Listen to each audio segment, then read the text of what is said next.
maka wajib kita mengantarkannya untuk dikuburkan. Dari mulai kita memandikannya, mengkafaninya, kemudian menyolatkannya dan menguburkannya. Kemarin kita telah bahas tentang hukum mengumumkan kematian. Artinya kematian saudara kita muslim. Di mana hukum mengumumkan kematian dari hadis-hadis yang ada yang telah kita bahas, ada yang hukumnya sunnah, disyariatkan, bahkan wajib, merupakan fardu kifayah. Mengumumkan kematian dengan tujuan untuk banyaknya orang yang sholat dan banyaknya orang yang mendoakan. Tapi ada juga an-na'yu, pengumuman yang terlarang atau na'yul jahiliyah, yaitu na'yu dengan cara-cara jahiliyah. Ya, seperti an-na'yu dibarengi dengan meratapi kematiannya, berbangga-bangga dengan orang tersebut, dan berlebih-lebihan dalam menyebutkan kebaikan-kebaikannya. Kemudian kita bahas kemarin tentang sholat gaib. Dari kisah Raja Najasyi yang beliau wafat dan tidak ada yang menyolatkan, maka Nabi SAW menyolatkan dengan istilah sholat gaib. Yang dalam kesimpulannya bahwa sholat gaib disunnahkan, disyariatkan bagi jenazah yang tidak ada yang menyolatkannya. Ima wafat di negara yang tidak ada muslimnya, seperti orang yang wafat di negara kafir dan tidak ada yang menyolatkan, maka disolatkan oleh orang mukmin walaupun tidak ada di tempat tersebut. Dan yang semisal, ya, seperti orang yang wafat kecelakaan pesawat atau tenggelam di laut dan yang semisalnya, maka disunahkan untuk sholat gaib. Nah, kemudian kita akan jelaskan kembali hadis-hadis yang udah kemarin. Bismillah. Qala al-mu'allifu rahimahullahu ta'ala an Abi Hurairah radhiyallahu ta'ala anhu na'a an-nabiy sallam an-Najasyi fil yaumil ladzi mata fihi wa kharaja bihim ilal musalla fasaffa bihim wa kabara arba'an. Wa an Jabir ibn Abdullah radhiyallahu ta'ala anhu anna Nabi sallallahu sholat ala Najasyi fakuntu bisafithani aw salis. Wa qala al-mu'allif rahimahullah ta'ala an Abdullah ibn Abbasin radhiyallahu ta'ala anhuma anna Nabi sallallahu sholat ala qabrin ba'da ma dufina fakabaru alaihi arba'an. Ini 3 hadis yang kita akan kembali untuk membahasnya. Di hadis pertama yaitu hadis Abu Hurairah, sebagian maknanya udah kita bahas, bahwa Nabi SAW memberikan pengumuman kepada para sahabat tentang wafatnya Najasyi. Di hari wafatnya Najasyi. Jadi Najasyi ini raja yang ketika diberikan surat oleh baginda Rasulullah sallallahu alaihi wasallam dan beliau masuk Islam. dan beliau menyembunyikan keislamannya.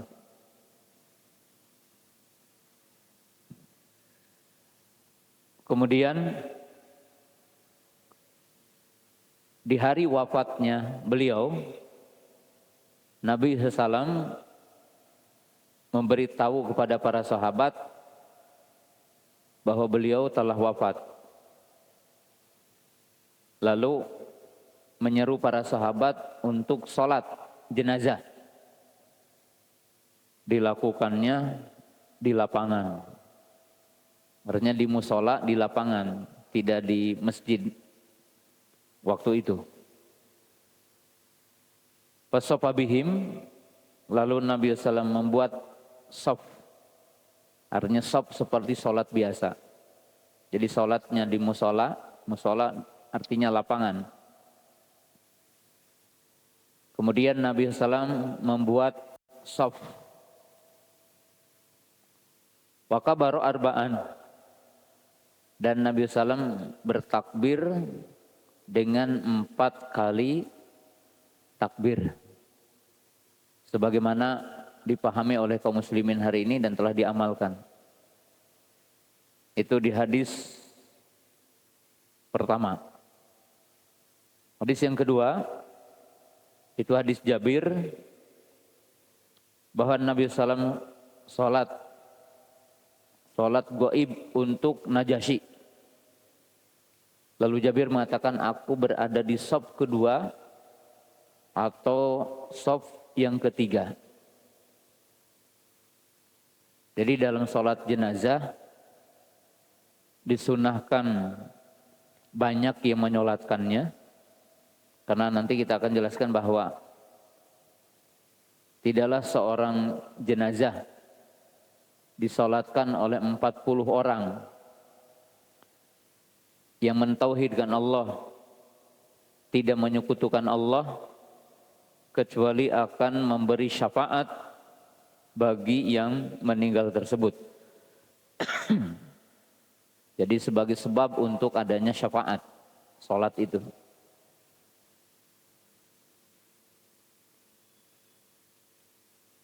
Kemudian disunahkan juga membuat shaf. Dan shafnya itu 3 atau lebih.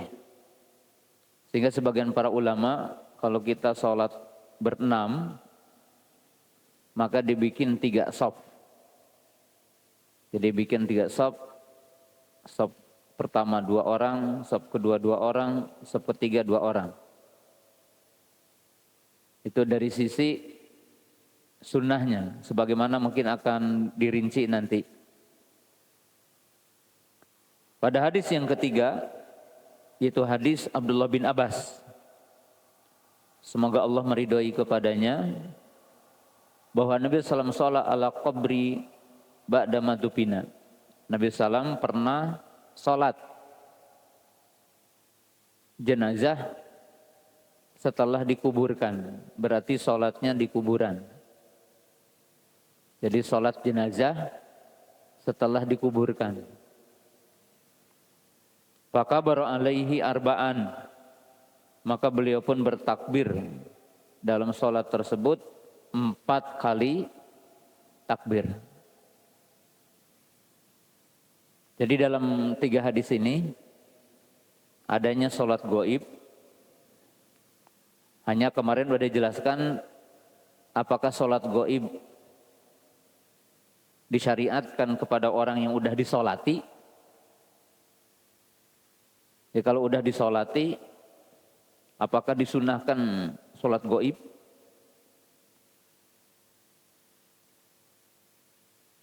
Atau sholat gaib hanya apabila jenazah itu belum ada yang menyolati. Kalau udah ada yang menyolati, maka tidak disunnahkan untuk disolatkan dengan istilah solat gaib. Bahkan sebagian para ulama ada yang mengatakan solat gaib hanya untuk Najasyi saja gitu. Karena setelah itu tidak didapatkan lagi hadis bahwa Nabi SAW pernah atau para sahabat tidak pernah melakukan lagi cerita sholat gaib. Jadi merupakan khususiyah untuk Raja Najasyi. Tetapi wallahu a'lam, pendapat yang kuat, pendapat yang benar, hadis ini sebagai dalil disamakan dengan kisah ini. Maksudnya apabila mayit atau jenazah belum ada yang menyolatkan atau tidak ada yang menyolatkan, maka disyariatkan sholat gaib. Seperti apa? Satu, orang yang meninggal dunia di daerah yang tidak ada muslimnya.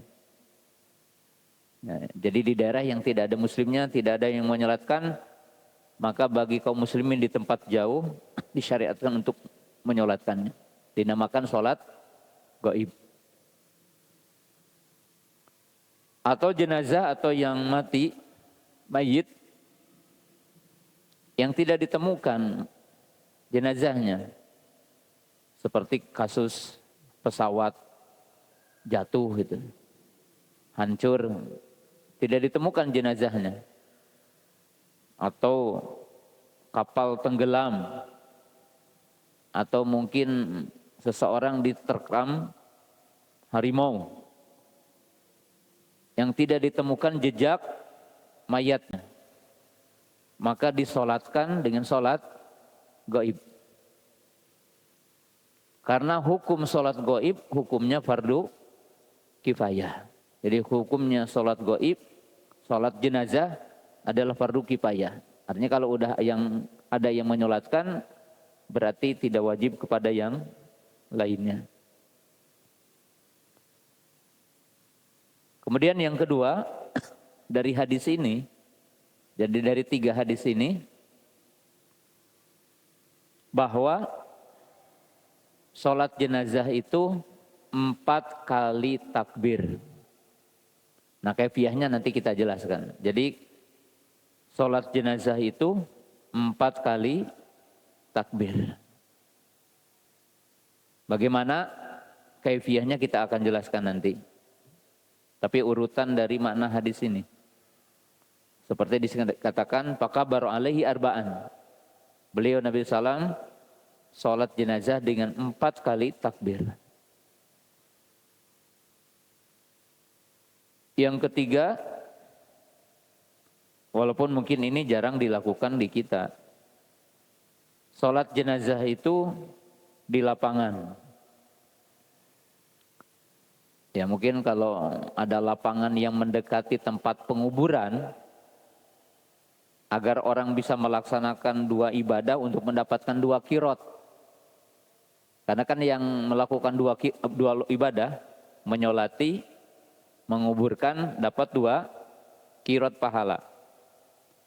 Maka kalau ada tempat sholat lapangan dengan tempat penguburan, maka menjadi mudah. Tapi hari ini sholat jenazah ima di rumah atau di masjid, dan itu tidak mengapa. Tidak mengapa karena apa yang memudahkan kepada kaum muslimin, maka tidak masalah. Tapi kalau ada yang menyolatkan jenazah di lapangan, jangan dianggap aneh gitu ya. Karena itu dilakukan oleh baginda Nabi Sallallahu Alaihi Wasallam. Ya. Kemudian yang keempat dari hadis ini, sholat jenazah membuat shaf seperti shaf sholat. Jadi membuat shaf atau membuat barisan seperti barisan untuk sholat. Ya, barisan untuk sholat ini dari sisi menghadap kiblat harus benar. Kemudian harus lurus. Sama seperti menunaikan sholat 5 waktu. Ya, dari sisi adabnya membuat shaf. Ya. Kemudian berikutnya dalam hadis ini nanti satuannya kita akan jelaskan. Kemudian disunahkan atau dibolehkan atau disyariatkan sholat jenazah setelah dikuburkan. Karena sholat di kuburan itu ada 3 hukumnya. Sholat di kuburan ada 3 hukumnya. 1 hukumnya syariat, yaitu sholat jenazah di kuburan. Jadi sholat jenazah di kuburan. Artinya kalau kita kesiangan atau tidak mendapatkan sholat ketika belum dikubur, maka boleh kita menyolatkan jenazahnya setelah dikubur. Hal ini sebagaimana dikisahkan juga dalam hadis yang lain, bahwa seorang wanita yang tukang membersihkan masjid dan berkulit hitam, kemudian wafat di waktu malam, dan para sahabat enggan mengasih tahu Nabi sallallahu alaihi wasallam. Jadi para sahabat enggan untuk mengasih tahu Nabi sallallahu alaihi wasallam. Kemudian Nabi sallallahu alaihi wasallam bertanya, mana si wanita yang suka membersihkan masjid? Ternyata udah wafat. Maka Nabi sallallahu alaihi wasallam menyatakan, daluni ila qabriha, tunjukkan aku ke kuburannya. Maka ditunjukkanlah kuburannya, lalu Nabi SAW sholat di kuburan. Jadi sholat setelah dikuburkan. Yang kedua, sholat di kuburan dengan satu tujuan, bertabaruk dengan tempat tersebut. Jadi diyakini umpamanya kuburan ini punya berkah gitu. Kemudian orang sholat di kuburan dengan tujuan taqarrub kepada Allah, ibadah kepada Allah, taat kepada Allah, dan tidak bertujuan taqarrub kepada penghuni kubur. Hanya diyakini bahwa sebagian kuburan dianggap berkah. Maka ini menyelisihi sunnah dan wasilah kepada syirik. Karena Nabi SAW melarang kita, la tusolli ala qabri, la tusolli ilal qabri wala alaiha, la taj'alni qabri ida, la taj'alu buyutakum kubura. Karena Nabi SAW mengatakan, janganlah kamu sholat menghadap kubur, kecuali sholat jenazah tadinya. Dan jangan juga sholat di atas kuburan. Kemudian Nabi SAW mengatakan, la taj'alu buyutakum kubura, janganlah kalian menjadikan rumah kalian seperti kuburan. Jadi kuburan itu bukan tempat ibadah. Maka dianggap keliru orang yang menjadikan rumahnya seperti kuburan. Jadi nggak ada bacaan, nggak ada sholat, nggak ada dzikir, nggak ada sholawat, nggak ada baca Quran. Itu tercela orang yang menjadikan rumah seperti kuburan. Maka kita pemirsa, para pendengar Radio Lejana, jadikanlah sebagian sholat kita di rumah. Yaitu sholat sunnah, qobliyah, ba'diyah, sholat malam, lakukan di rumah. Untuk apa? Imaratu al-bait, untuk memakmurkan rumah. Demikian juga dibacakan Al-Quran. Karena dalam hadis, rumah yang mana saja dibacakan surah Al-Baqarah, maka akan lari syaitan, iblis, laknatullah. Nah, jadi tidak boleh kita sholat menyengaja di kuburan. Seperti tadi. Kemudian yang ketiga, sholat di kuburan dengan tujuan sholat untuk penghuni kubur, yaitu taqarrub kepada penghuni kubur, ibadah kepada penghuni kubur. Dan ini mungkin terjadi. Fahadha syirkul akbar, kufrun waridatun anil Islam. Jadi kalau orang itu sholat dengan tujuan mendekatkan diri kepada penghuni kubur, beribadah kepada penghuni kubur, maka hukumnya adalah syirik besar. Karena tentunya Allah berfirman, Qul inna sholati wa nusuki wa mahyaya wa mamati lillahi rabbil alamin. Ya. Jadi yang dimaksud dalam hadis ini sholat jenazah, bukan sholat wajib, bukan sholat sunnah, bukan sholat mutlak, sholat di kuburan.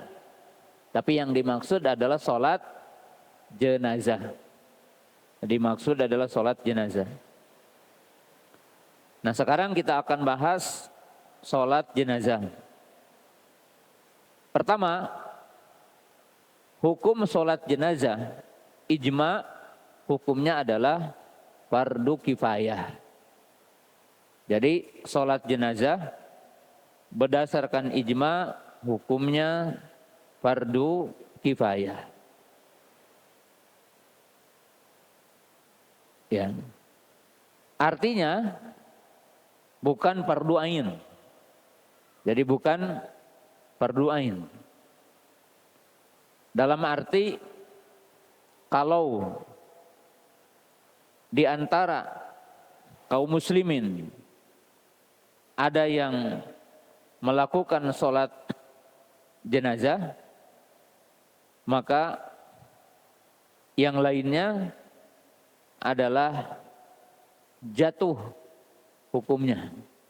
Dalam arti tidak berdosa. Artinya kalau satu kampung dari komunitas orang mukmin ada yang meninggal dunia, kemudian satu kampung itu tidak menyolatkan, maka berdosa satu kampung itu. Jadi berdosa satu kampung itu. Tapi apabila ada yang mewakili melakukan sholat di antara kita, maka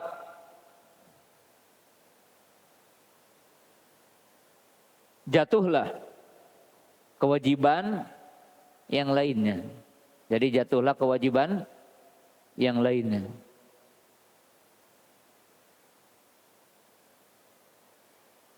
Kemudian keutamaan sholat jenazah. Jadi keutamaan sholat jenazah.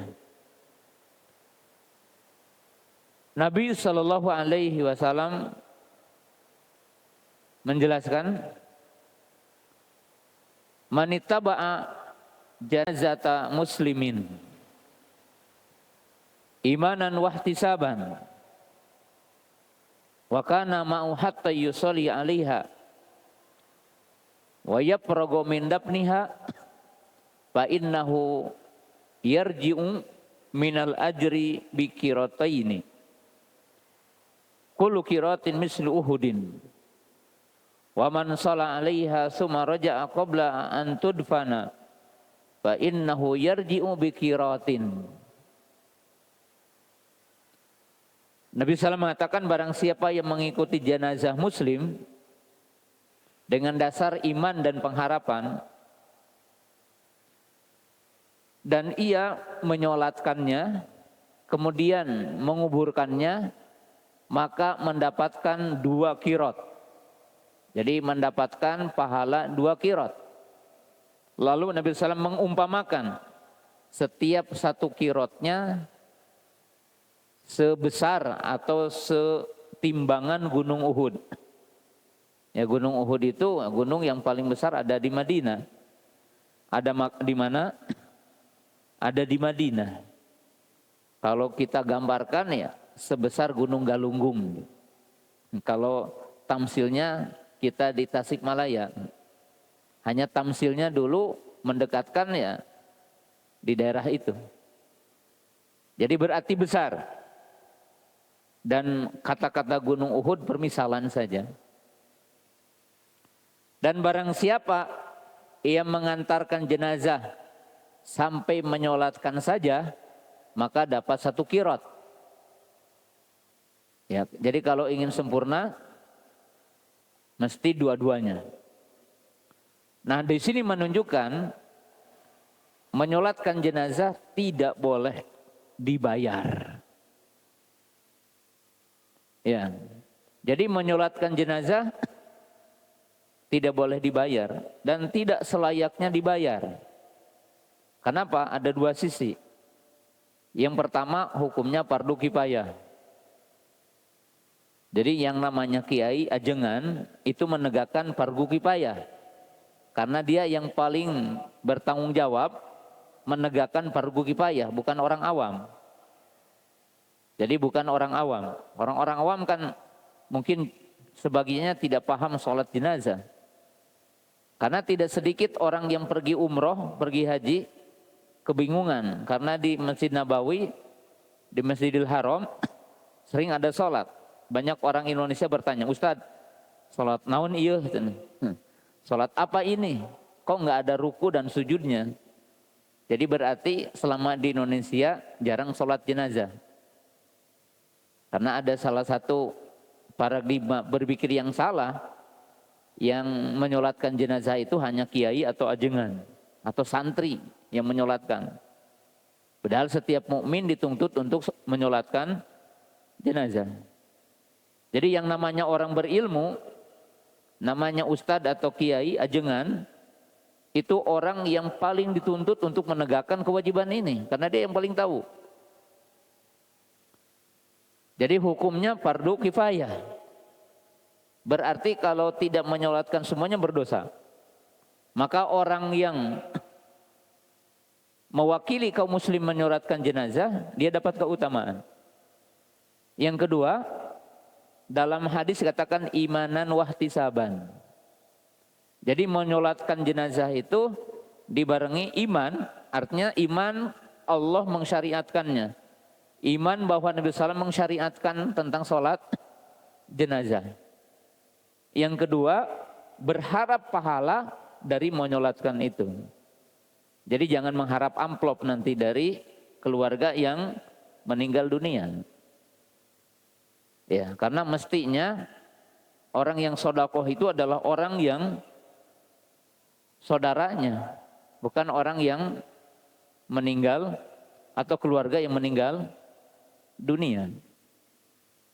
Jadi imanan wahtisaban, dengan dasar iman dan harapan pahala. Harapan pahala. Dan merupakan fitnah akhir zaman, kata Nabi SAW, wal tumitid dunya bi amalil akhirah. Dan merupakan fitnah akhir zaman di mana sekelompok kaum muslimin mencari dunia dengan amal akhirat. Salah satunya, kenapa ke haji hayang beunghar? Naon pangna umroh hayang beunghar. Dunia we gitu. Walaupun dijanjikan oleh Allah Ta'ala bahwa amal soleh, takwa pintu rizki. Wa may yattaqillaha yaj'al lahu makhraja wa yarzuqhu min haitsu la yahtasib. Tapi kalau orang menjadikan amal akhirat untuk dunia semata, tidak dapat pahala di sisi Allah. Ya. Orang sedekah apa? Supaya berkah nambah harta. Eta we gitu. Tidak berkaitan dengan akhirat. Bahkan sebagian orang belajar ilmu tujuan dunia. Taklim, ya, jadi penceramah, jadi orang alim, tujuannya apa? Dunia. Menyampaikan ilmu, ditentukan sekian amplopnya, sekian. Itu merupakan fitnah akhir zaman. Ya, fitnah akhir zaman. Taat kepada Allah, ibadah itu kewajiban kita. Menyolatkan jenazah adalah kewajiban kita. Hak bagi saudara kita untuk disolat. Muslim dengan hakul muslimi ala muslim situn. Idza mata fatba'hu. Kalau saudara kita meninggal dunia, maka kita mengikutinya. Jadi pahalanya mendapatkan 1 qirot.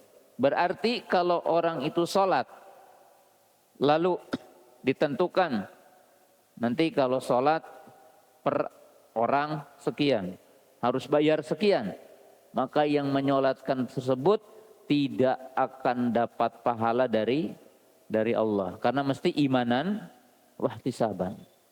Jadi pahalanya sangat agung. Jadi 3 tanggung-tanggung bahwa Nabi SAW mengatakan akan dapat 1 qirot.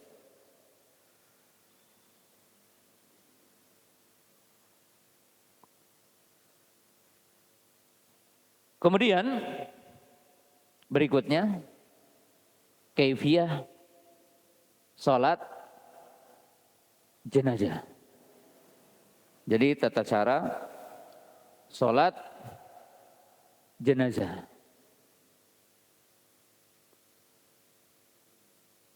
Salat jenazah itu memiliki keutamaan. Nah, keutamaannya ada 2. Tadi udah disebutkan 1. Keutamaan bagi kita yang menyolatkan, keutamaan bagi saudara kita yang disolati. Jadi salat jenazah ini punya keutamaan. Keutamaan bagi kita yang menyolati akan dapat pahala 1 qirot. Dan besarnya pahala 1 qirot itu digambarkan oleh Nabi SAW sebesar gunung Uhud. Pokoknya besar. Adapun disebutkan gunung Uhud itu tamsil, perumpamaan. Sisi yang kedua dari sholat jenazah ada keutamaan, yaitu keutamaan bagi yang disolati, yaitu untuk mayit, untuk jenazah. Qala Nabi sallallahu alaihi wasallam, hadis Aisyah radhiyallahu taala anha dan yang lainnya, ma min mayyitin yusolli alaihi ummatun minal muslimin.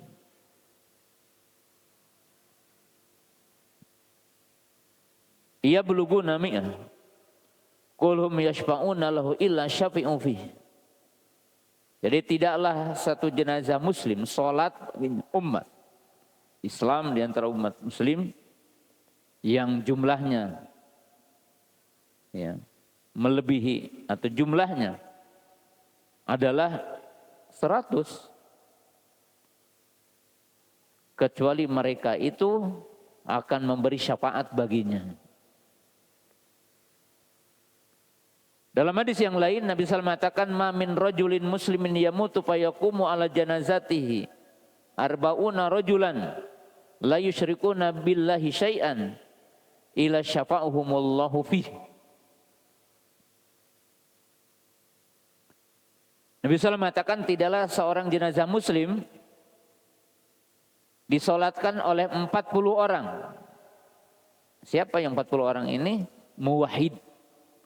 Orang-orang yang mentauhidkan Allah dan tidak menyekutukan Allah, kecuali Allah akan memberi syafaat kepada mereka. Kecuali Allah Ta'ala akan memberi syafaat kepada mereka.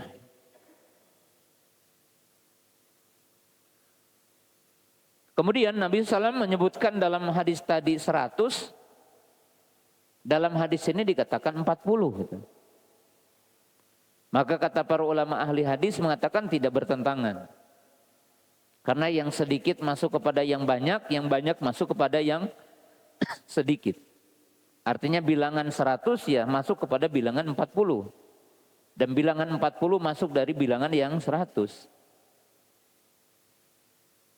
Yang menunjukkan keutamaan.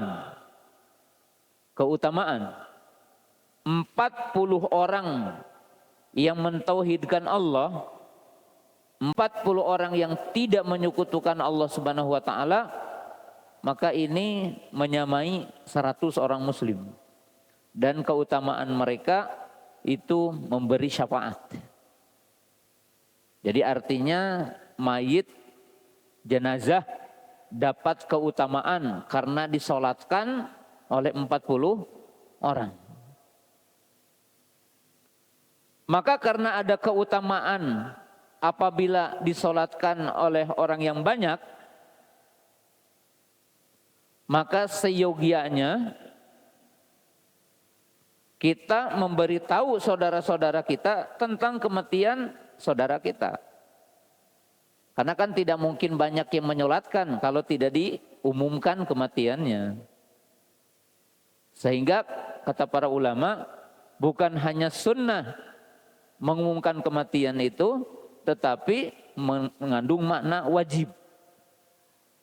Karena kalau dianjurkan banyak yang menyolatkan, banyak yang mendoakan, berarti perlunya mengasih tahu saudara kita tentang wafatnya saudara kita. Nah itu. Ya. Kemudian tata cara sholat jenazah. Jadi bagaimana tata cara sholat jenazah? Ya. Sholat jenazah berdasarkan hadis-hadis yang tadi adalah 4 kali takbir. Walaupun ada beberapa hadis yang disahihkan oleh banyak ulama, dan ini tidak boleh kaget kalau ada yang melakukan.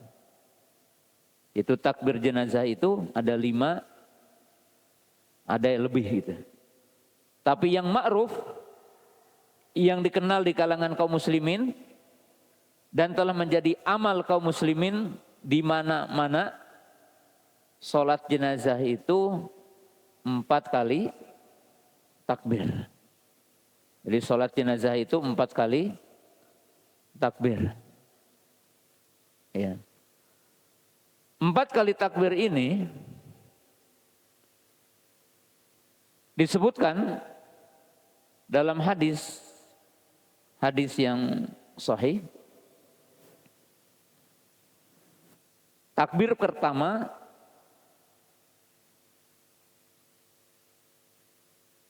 membaca Al-Fatihah. Takbir kedua membaca sholawat. Takbir ketiga membaca doa. Takbir keempat, di sini ada perbedaan para ulama, ada yang menambah doa, ada yang tidak menambah doa.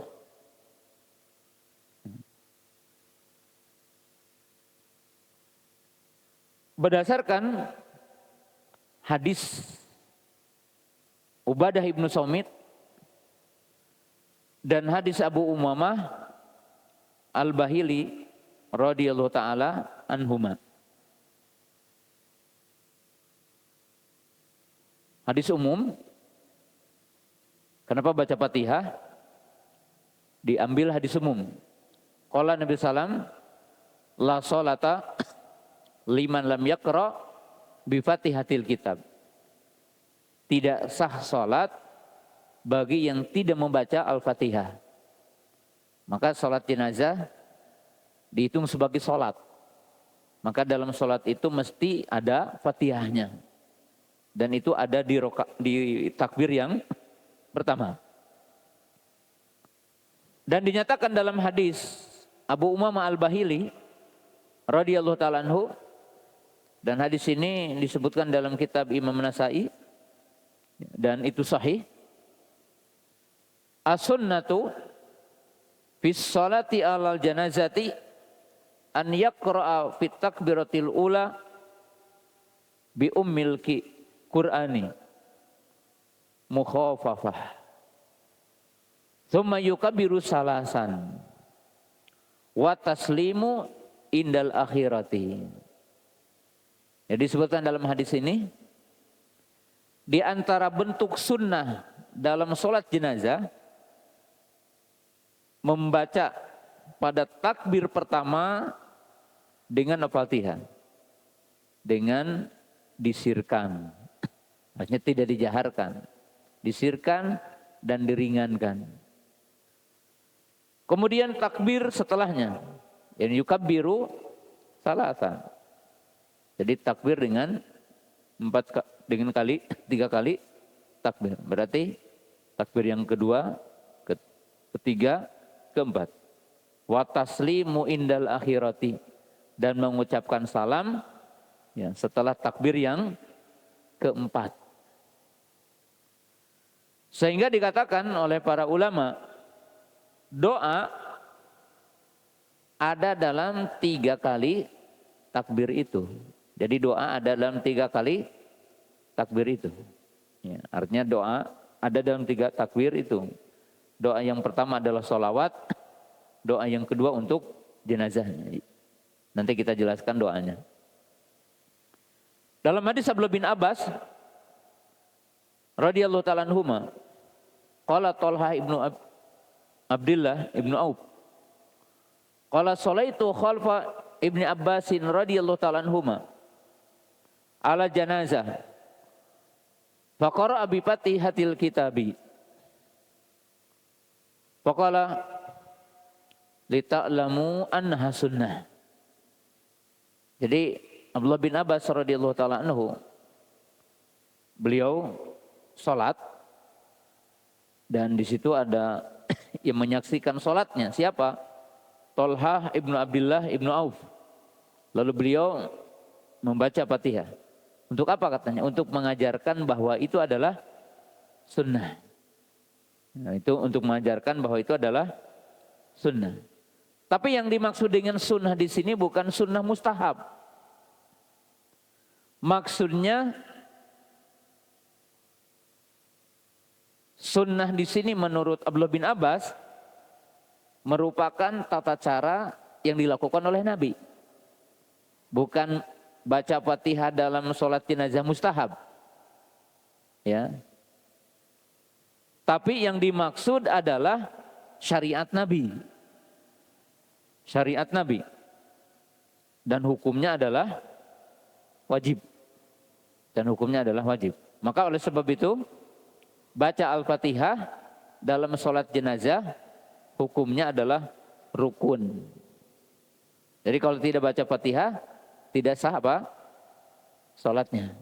Jadi kalau tidak baca Fatihah, berarti sholatnya tidak sah. Ya.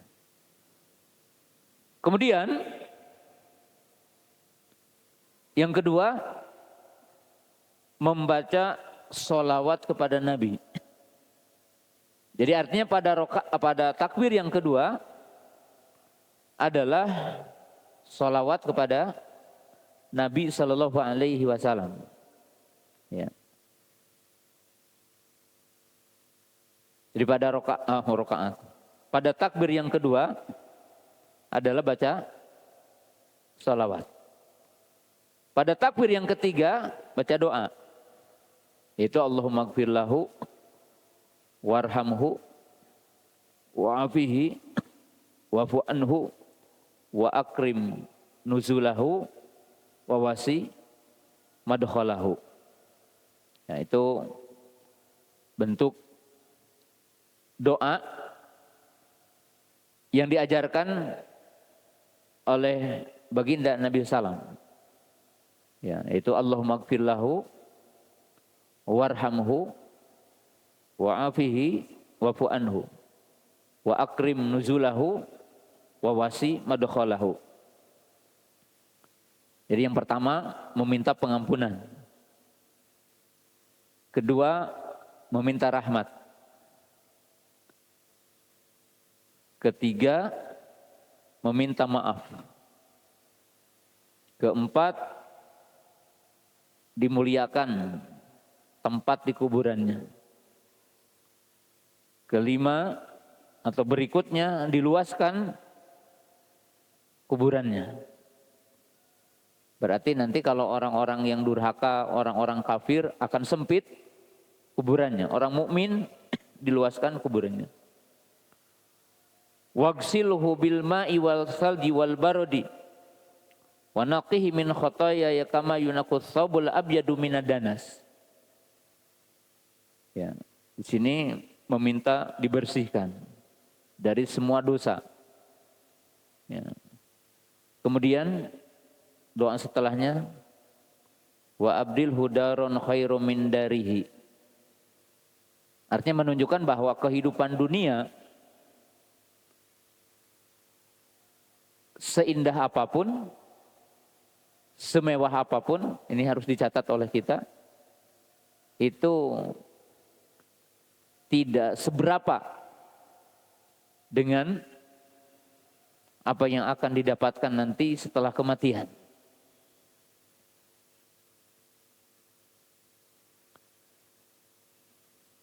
Semua tantangan dunia, semua adab dunia itu tidak seberapa dengan adab setelah kematian. Maka doanya kita meminta kepada Allah dengan yang lebih baik dengan apa yang didapatkan di dunia. Dan meminta kepada Allah agar diganti semua kesulitan yang kita lewati di dunia dengan kenikmatan nanti setelah kematian. Wa ahlan khairan min ahlihi wa zawjan khairan min zawjihi. Ini menunjukkan jemaah yang dirahmati Allah Ta'ala, pertemanan kita di dunia itu tidak akan selamanya di pertemanan nanti yaumul qiyamah. Al-akhila'u ba'dhum ba'd aduun. Pertemanan di dunia itu tidak selamanya akan jadi pertemanan nanti yaumul qiyamah. Bahkan semua manusia yang melakukan pertemanan, relasi, bahkan termasuk suami istri, yaumul qiyamah bisa jadi musuh semuanya gitu. Kecuali pertemanan di atas iman, di atas tauhid, di atas takwa. Maka pertemanan itu akan abadi nanti sampai yaumul qiyamah. Wa ahlan khairan min ahlihi wa zawjan khairan min zawjihi wa adhilhu al jannata wa a'idhu min adzabil qabri wa min adzabin nar. Jadi doa jenazah ini menunjukkan adanya azab kubur. Maka orang-orang Jahmiyah, orang-orang Mu'tazilah dan orang-orang orientalis atau aqlaniyun yang mengingkari adanya azab kubur itu tidak mungkin pakai doa ini. Ya. Wa adhilhul jannata wa a'idhu min adzabil qabri wa min adzabin nar.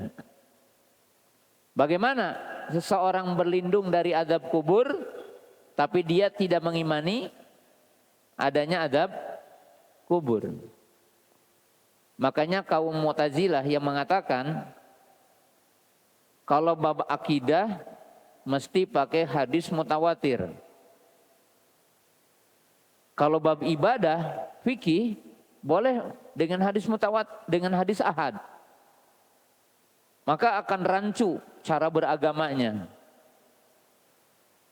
Kan kalau disyariatkan kita berdoa, ya Allah, semoga orang tersebut diselamatkan dari azab kubur. Aku berlindung kepadamu untuk orang itu dari azab kubur. Apa mungkin ada orang yang meminta berlindung dari azab sedangkan azabnya tidak ada? Hanya orang yang tidak berakal. Hanya orang yang ngelindur gitu ya. Makanya orang-orang yang mendahulukan akalnya dari nas itu tidak berakal. Nah. Boleh kita menambah doa untuk mayit dengan doa selain ini, yaitu Allahumma gfir li hayyina wa mayyitina wa syahidina wa ghaibina wa sagirina wa kabirina wa dzakarina wa unsana. Jadi ya Allah, ampunilah orang-orang yang hidup di antara kami dan orang-orang yang telah mati di antara kami, dan orang-orang yang ada di hadapan kami dan orang-orang yang tidak ada di hadapan kami. Berarti muslim yang jauh didoakan sama kita, selain muslim yang ada di sekitar kita. Yang kecil, yang besar, laki-laki atau perempuan. Kemudian doa sangat agung, dan ini merupakan adab berdoa. Allahumma man ahyaitahu minna fa ahyihi ala Islam wa man tawafaitahu minna fa tawafahu ala iman. Doa ini, ya Allah, siapa yang engkau masih diberi jatah hidup, ya Allah, hidupkanlah dalam Islam. Ya Allah, siapa yang engkau matikan, maka matikanlah dalam iman. Artinya husnul khotimah. Yang hidup istiqomah dalam Islam. Ya ayyuhalladzina amanu taqullaha haqqa tuqatih wa la tamutunna illa wa antum muslimun. Wa wasabiha Ibrahimu banihi wa Yaqub ya baniya innallaha astafa lakumuddin fala tamutunna illa wa antum muslimun. Kemudian di ujung doanya apa? Allahumma la tuharimna ajrahu wa la tudilna ba'dahu. Jadi ya Allah, semoga engkau, ya, artinya pasti Allah akan memenuhi semua ganjaran dari setiap orang yang beramal soleh. Tapi kita berhadap kepada Allah Ta'ala agar diterima amal-amalnya. Agar amal-amal orang mukmin itu tidak ada yang tertolak. Maka kita berdoa, Allahumma taqabbal sholatana wa siyamana wa qiyamana. Ya Allah, semoga engkau menerima. Makanya dalam doa yang diajarkan oleh Nabi SAW, dalam doa, yaitu apa? Allahumma inni as'aluka ilman nafi'an wa rizqan thayyiban wa amalan mutaqabbala. Ini doa. Dan apabila kita berdoa untuk jenazah saudara kita, itu diperlukan dua sisi. Jadi kalau kita berdoa untuk jenazah, diperintahkan apa? Ikhlas dan roja.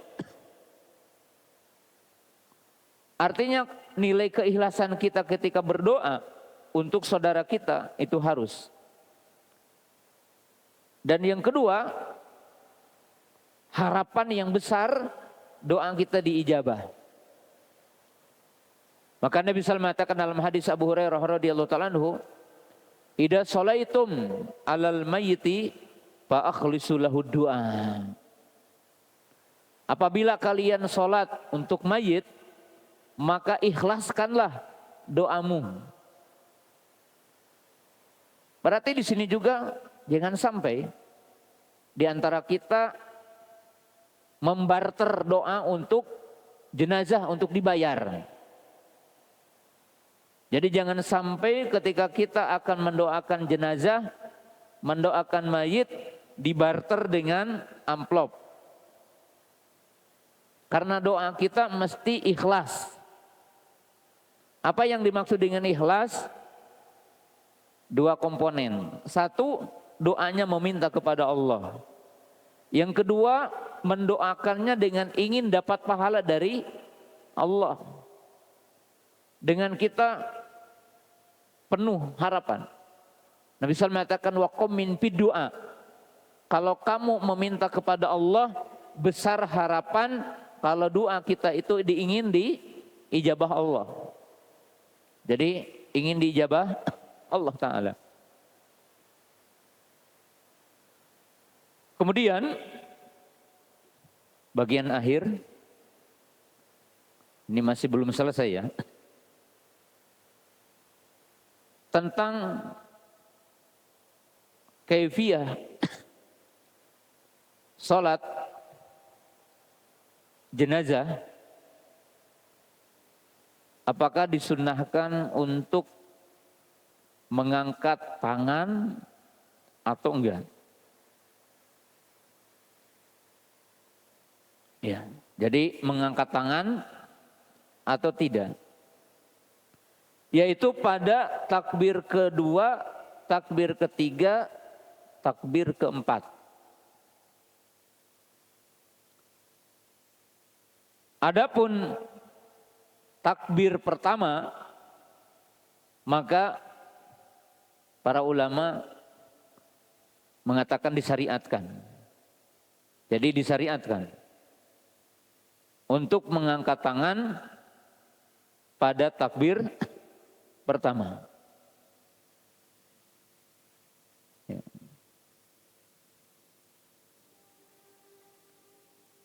Tapi pada takbir kedua, takbir ketiga, dan takbir keempat, para ulama berbeda pendapat tentang apakah disyariatkan mengangkat tangan. Jadi kalau takbir pertama berarti takbiratul ihramnya, Allahu Akbar. Tapi takbir kedua, Allahu Akbar, apakah mengangkat atau tidak? Sebagian para ulama, dan ini pendapat jumhur, disunahkan untuk mengangkat tangan. Jadi disunahkan untuk mengangkat tangan dalam semua takbir itu.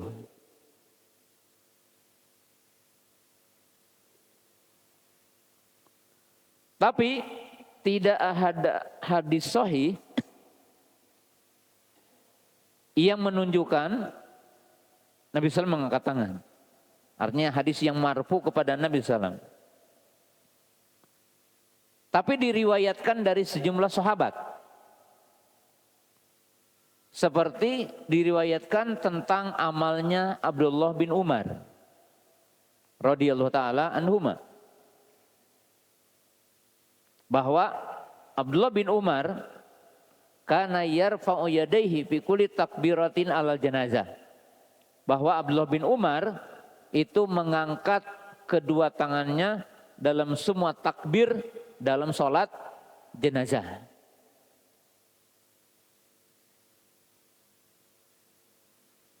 Kemudian Imam Ibnu Hajar, beliau juga meriwayatkan bahwa Abdullah bin Abbas mengangkat tangan dalam 4 kali takbir itu.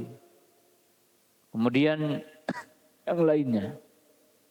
Maka yang rajih wallahu alam, yang lebih kuat bahwa disunahkan untuk mengangkat tangan dalam setiap takbirnya. Alasannya ada 2. Alasan yang pertama, asar dari Abdullah bin Umar. Dan Abdullah bin Umar radhiyallahu taala anhuma sahabat yang sangat memperhatikan sunnah. Tidak mungkin beliau melakukan sesuatu yang tidak diajarkan oleh baginda Rasulullah sallallahu alaihi wasallam.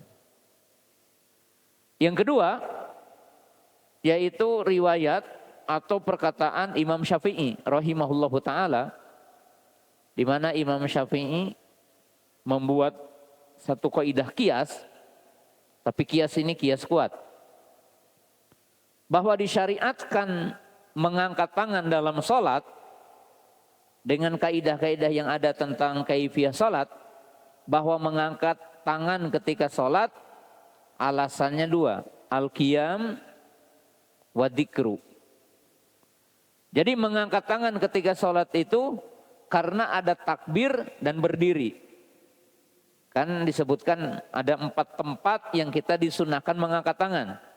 1 takbiratul ihram, kedua kita akan ruku, ketiga bangkit dari ruku, dan yang keempat ketika bangkit dari rakaat yang kedua kepada rakaat yang ketiga. Maka Imam Syafi'i mengkiaskan ini. Jadi disunahkan mengangkat tangan dalam semua takbir, yaitu 4 kali takbir mengangkat tangan. Kemudian meletakkan tangan ketika takbiratul ihram, ketika sholat jenazah itu sama seperti dalam sholat. Artinya dalam sholat yang lainnya. Artinya seperti begini sama. Jadi meletakkan tangan kanan di atas tangan yang kiri. Seperti sholat biasa. Karena mengambil dalil umum. Di mana Nabi SAW mengatakan kami para nabi disuruh Allah untuk meletakkan tangan kanan di atas tangan yang kiri ketika sholat. Jadi ketika sholat itu meletakkan tangan kanan di atas tangan yang kiri. Ya. Jadi meletakkan tangan kanan di atas tangan yang kiri itu dalam sholat sama kondisinya. Nah, kemudian yang terakhir penutupnya, ya. Kemudian diakhiri dengan salam. Nah, hanya perbedaan para ulama berapa kali salam dalam sholat jenazah. Apakah cukup salam sekali ke kanan atau disyariatkan dan dibolehkan untuk salam ke kanan dan ke kiri? Ya. Sebagian para ulama mengatakan bahwa salam dalam sholat jenazah itu hanya 1 kali salam, yaitu ke arah kanan. Assalamualaikum warahmatullah. Diriwayatkan dari 10 sahabat bahwa mereka salam dengan 1 kali salam. Siapa di antara mereka? Disebutkan adalah Abdullah bin Umar, Abdullah bin Abbas, Abu Hurairah, kemudian Wasilah ibnu Asqa, Ibnu Abi Aufa, Zaid bin Sabit, wa Ali bin Abi Thalib, wa Jabir bin Abdullah, wa Anas bin Malik, wa Abu Mumata, yaitu Sahal ibn Hunayf. Dikatakan bahwa 10 sahabat mereka salam dengan 1 kali salam. Jadi salam dengan 1 kali salam. Jadi jangan heran kalau ketika para bapak, para ibu pergi umroh, ya, diimami sholat jenazah di Masjid Nabawi atau di Masjidil Haram, mereka salamnya satu kali. Ya. Tapi tidak mengapa jika salam 2 kali salam. Karena ya dikiaskan kepada sholat-sholat yang lainnya. Kepada sholat-sholat yang lainnya.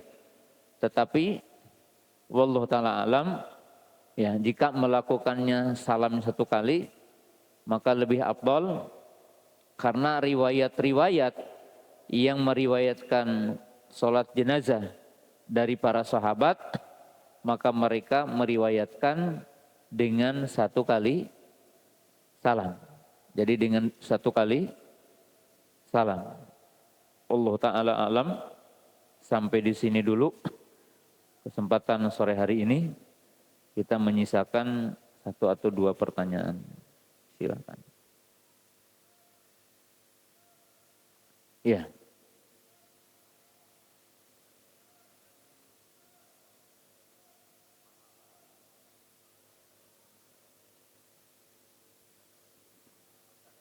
Iya.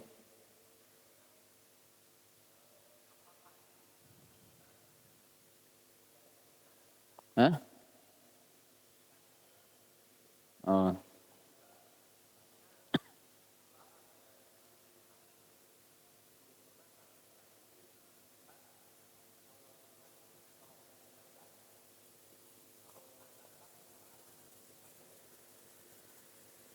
Iya. Itu memang kebalik ya. Muslimah disyariatkan menyolatkan jenazah. Jadi muslimah disyariatkan menyolatkan jenazah. Tetapi pendapat yang roji, wanita tidak disyariatkan mengantar jenazah. Dan pahala untuk mendapatkan satu kirot untuk wanita tetap mendapatkan satu kirot. Ya, tapi kalau menguburkan, ya, memang tidak disyariatkan untuk wanita ikut menguburkan. Bahkan nanti akan ada hadis bahwa ada larangan wanita ya mengantarkan jenazah ke kuburan. Jadi kebalik gitu.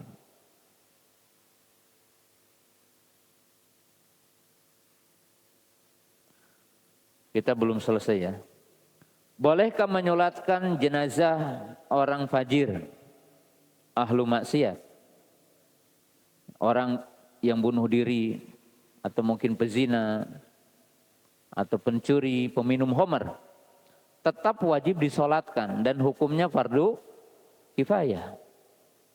Jadi orang yang fajir seperti orang bunuh diri, kemudian terkenal pezina, terkenal pencuri, terkenal peminum homer, bahkan bisa saja orangnya meninggal karena homer oplosan itu.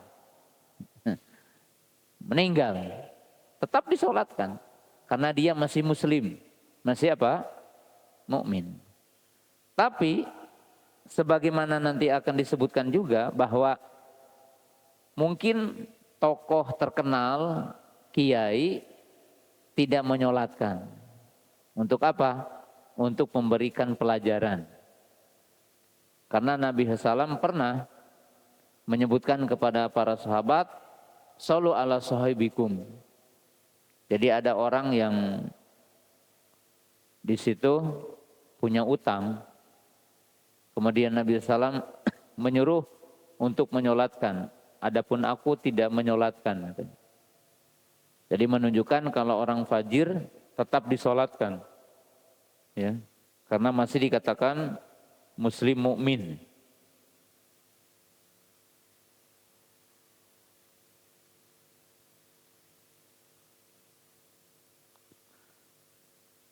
Tentang keutamaan meninggal dunia di hari Jumat atau meninggal dunia di Mekah, artinya di Madinah, keutamaan itu ada keutamaannya.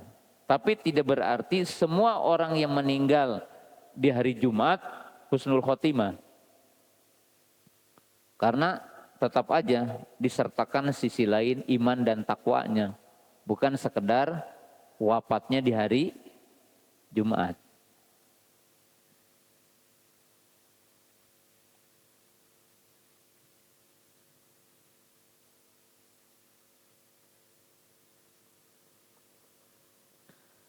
Ya kalau orang yang menyolatkannya tidak bertauhid atau cacat tauhidnya, ya tidak memberi syafaat.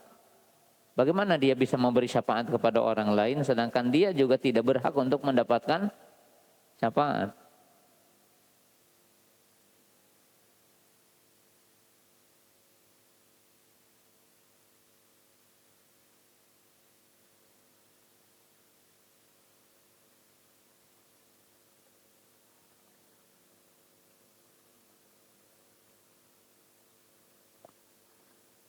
Salat gaib apabila tidak ada yang menyolatkan.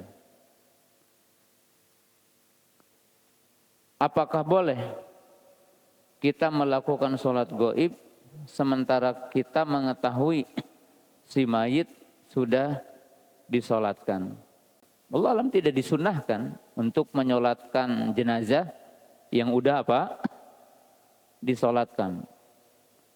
Ya, karena kalau disunahkan sholat gaib, kebayang ya kita harus sholat setiap waktu ya, karena yang mati itu banyak kan ya.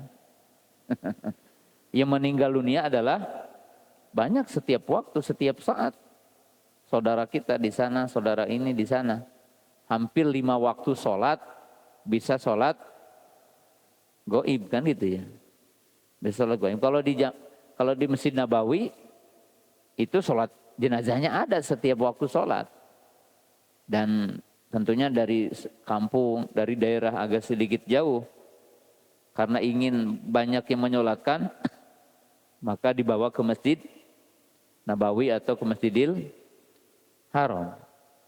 Jadi Allah alam tidak ada atau tidak disunahkan untuk sholat jenazah untuk semua mayit ya, semua jenazah. Barangkali sampai di sini pembahasan kita di sore hari ini dan kita akan teruskan di tahun depan. Setahun lagi ya insya Allah. Setahun lagi. Tahun 2025. Ya. Subhanakallahumma bihamdika asyhadu an la ilaha illa anta astaghfiruka wa atubu ilaik. Assalamualaikum warahmatullahi wabarakatuh.